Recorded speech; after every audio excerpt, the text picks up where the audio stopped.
Спадар прафесар, які ў вас пачуцці выклікаў тэкст Ігора Марзалюка, вашага калегі і таксама дзяржаўнага дзеяча? Тэкст, нагадаю, мае назву «Як пабудаваць цытадэль праўды», ідзе размова пра тое, што пра стварэнне адзінай агульнай канцэпцыі, беларускай канцэпцыі гісторыі. Можна ахарактарызаваць адным словам гэты тэкст і сам гэты выступ балбатня. Таму што то, што гаворыць спадар Марзалюк, абсалютна не згаджаецца з практыкай дзяржавы, которую он прадстаўляе, з практыкай улады.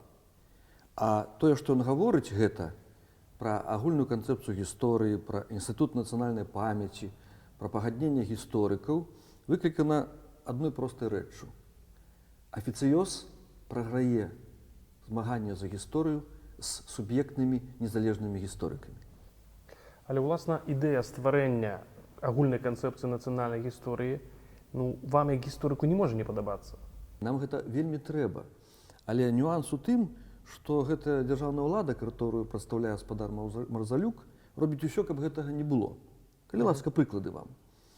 Агульная канцэпцыя, нацыянальная ідэя, гісторыя адначасова выкараняюць самую галоўную частку нацыянальнай ідэі — гэта нацыянальную мову. Знішчаецца беларускамоўная адукацыя.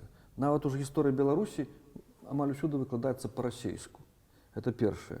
Па-другое, гаворка ідзе пра нацыянальную ідэю, пра нацыянальную ідэалогію, а адмаўляецца фактычна гэта ідэалогія, замест яе прапаноўваецца эрзац-ідэалогія, гларыфікацыя Другой святовай вайны. Калі уявіць сабе, што такая канцэпцыя, агульная канцэпцыя беларускай гісторыі паўстане, якой яна будзе? Бо мы з аднаго боку маем, глядзіце, нават на прыкладзе помнікаў, мы маем факты аднаўлення бюста Дзяржынскаму, помніка Калініна, якія адзначыліся ў гісторыі Беларусі крывавымі. З другого боку, шыльда стагоддзя аднаўлення беларускай дзяржаўнасці БНР да гэтага часу не ўсталявана. То есть, вось па гэтым прыкладзе мы можам сабе уявіць, якой будзе эта канцэпцыя? Я сабе не уяўляю, як гэта ўлада будзе удзельнічаць у стварэнні гэтай канцэпцыі. Напрыклад, першае — стварэнне беларусаў, узнікненне беларусаў. Канцэпцыя нацыянальная — гэта кантакт балтаў са славянамі, а не развал адзінай рускай дзяржавы.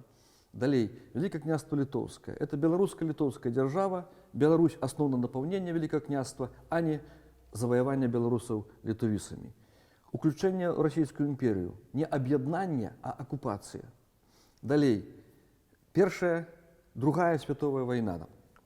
Гэта трагедыя беларусаў, а не гераізацыя беларусаў, таму што беларусы, абсалютная большасць, і па ўспамінах маіх дзядоў і бацькоў, выжывалі в гэтай вайне.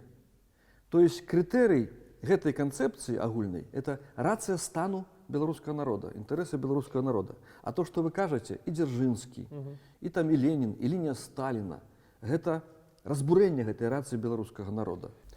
Скажыце, ці няма такой небяспекі, што вось эта сама ідэя стварэння агульнай канцэпцыі нацыянальнай гісторыі будзе рэалізавана такім чынам, што вот эта нацыянальная гісторыя будзе падведзена пад адзіны знаменальнік, такі, які патрэбны дзяржаве, а ўсе іншыя пазіцыі, погляды, высновы, якія не трапляюць у гэту дзяржаўнае бачанне гісторыі, будуць як мінімум ігнаравацца, як максімум нават забараняцца.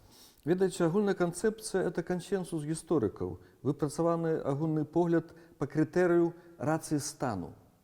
А ў нас у Беларусі можа быць так, што існуюць погляды, которые не згаджаюцца з беларускай рацыяй стану. Прывяду прыклад. Есть такое понятие гістарычная палітыка. Напрыклад, у Германії забаронена усхваляць Гітлера. За это караецца, крымінальна караецца такая справа. У нас, можа быць, у Гарадзенскім універсітэце прафесар 40 гадоў працуе, есть беларускі хлеб і выступае супраць беларускай дзяржаўнасці ў гісторыі. Это не павінна быць. Ім павінна займацца КДБ, таму што дзейнасць супраць беларускай дзяржавы. Я пра гэта кажу. Такое немагчыма ўявіць сабе ў Літве, у Украіне, у Польшы. Бо там есть кансенсус, это рацыя стану беларускага народа. А ў нас частка афіцыёзнай гістарыяграфіі, гісторыкаў працуе з пункту гледжання інтарэсаў іншага народа, Расіі. І гэта недапушчальна. Это павінна быць перасякацца нават да крымінальнага пераследу. Але калі ўсё ж такі паступіць прапанова з боку Ігора Марзалюка ці іншых асобаў, ці іншых структураў дзяржаўных прыняць удзел, прапанова незалежным гісторыкам, вам асабіста прыняць удзел у распрацоўцы такой агульнай канцэпцыі беларускай гісторыі, ці вы пагодзіцеся? Ведаеце, я абавязкова пагаджуся, таму што все-таки это наша краіна Беларусь, и эта ўлада абавязана на нас працаваць. І калі мне ўдасца вымусіць эту дошку БНР паставіць, калі ўдасца вымусіць надрукаваць сапраўды беларускі падручнік, калі ўдасца вымусіць паставіць яшчэ адзін помнік кшталту Касцюшкі, помнік Каліноўскаму, калі ўдасца усунуць помнік Калініну, дзякуючы гэтым паразуменням, размовам, я на гэта пайду.